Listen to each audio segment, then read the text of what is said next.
Good morning, everybody. Thursday morning, 7:32 a.m. Looking at overall an unsettled weather pattern that's going to be a little bit tricky to predict for the next few days. So I'll keep you posted as we go. I just expect 40% or less probabilities of precipitation, rain chances, to come and go over the next few days. Some we're going to see pretty far out in advance. Others just may crop up with 12-hour notice or so like that. So that's just going to how it's going to be to start off the weekend. I think that's the big picture. Looking outside on satellite view right now, mostly cloudy skies persist. I think that's going to be the way of it today.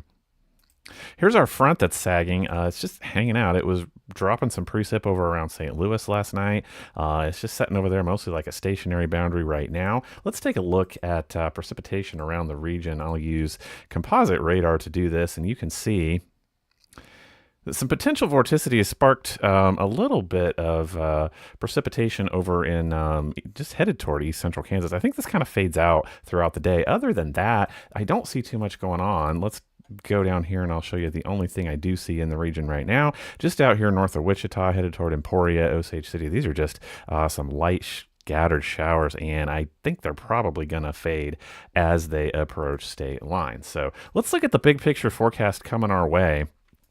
Here we are today. Let's take a look at where we're going, and then we'll get a little bit more local level with it. Like I say, yeah, spotty showers possible today. I think as we head into this evening, I'm going to be showing you showers and possibly some thunderstorms. I think the thunderstorm activity is going to sag well south of us in east central Kansas and west central Missouri for sure. Once that moves on out of here, looking again toward Friday night, over into Saturday morning, I do see another wave. Keeping an eye right here with me. Kansas and Missouri in the center of your screen. So we're talking about that as our next wave after tonight. And then looking at Saturday on the back side of that low, look at that. Just scattered showers to start your weekend looks like Saturday. Not seeing anything severe, but I'll show you the boil down on that in just a second. Things start to clear out moving towards Sunday. Look at that before high pressure.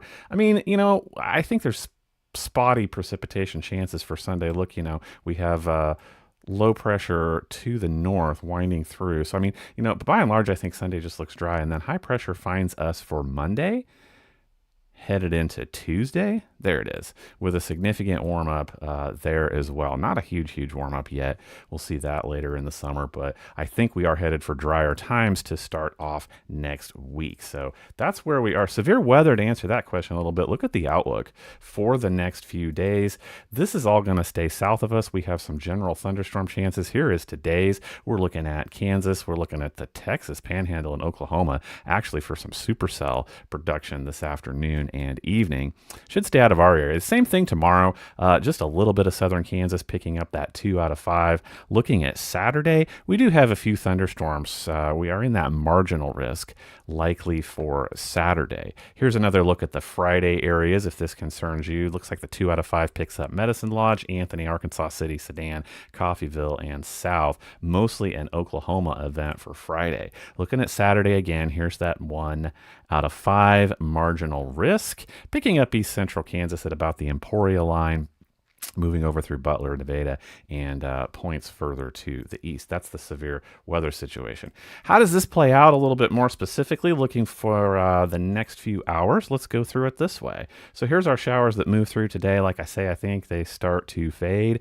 I expect some light spotty showers up here north of I-70, Topeka, headed up towards Lake Atchison, St. Joe. That's what I'm looking at for later today. Spottier showers out in Kansas, nothing to worry about. So this picks up about midnight tonight. I should see some strong cells out here in southwest Kansas, Garden City, Liberal area starting to move through, and let's just kind of keep an eye on this as we move through the overnight hours tonight. So I do see a couple of things coming along I-70. We do have thunderstorms. Severity, let me go ahead and put up Cape, for example, just one measure. Everything is so far south of us in terms of instability that I think anything that moves along through central Kansas over to east central Kansas, these are just good old-fashioned thunderstorms, and I'm looking at like midnight right now. So we drop down south Kansas over into Oklahoma. Yeah, not so much. Those could be a little bit more robust. But as far as us in east central Kansas, west central Missouri, I'm looking at about 3 a.m. south of I-70. So I'm looking at thunderstorms thunderstorms actually might wake you up with some rumbles of thunder. Osage City, Ottawa, Paola. This is about, yeah, again, 3 a.m. Moving over here into west central Missouri. I see us in Butler, Appleton City, Rich Hill, Eldo, over to Wablo. Yeah, just picking up some light thunderstorm activity overnight just makes for good sleeping weather, except for the fact we've just had so much rain already. So as I move through, this is now about 7 a.m., so you can see what happens overnight, and we'll go down here a little bit further to the south. We'll back that up because you guys do see some thunderstorm activity again around Miami, Oklahoma, and north. So Joplin may pick up something here about 4 or 5 in the morning for some possibly robust thunderstorms, but I think that's the area that largely stays through. This goes ahead and moves off, moving into your Friday. Little spotty stuff sticks around. The overall weather pattern is just going to produce these for the next couple days. So just go ahead and know that. We'll keep an eye on it here. Looking through the rest of today, it's a cloudy day. This is your percent cloud cover. I've been putting this up lately for the folks that love sunshine. Don't have good news for you today. I see at least about 60 to 80% cloud cover persisting today in this weather pattern. Let me go ahead and take a look at temperatures for today. Here you go. High temps 75 up in Kansas City, 76 around west central Missouri, just a tad warmer down in Fort Scott, Nevada. You guys, even with the persistent cloud cover, get up to about 77, 78 degrees today. So this weather pattern is going to give us those precipitation chances. They're all going to be less than 50% for a lot of our area, except the southern portions of Kansas headed down into Oklahoma for the next few days. Warming trend and drier conditions return for next week, but we got to get there first. I'll keep you posted. Appreciate you joining me. Have an awesome day.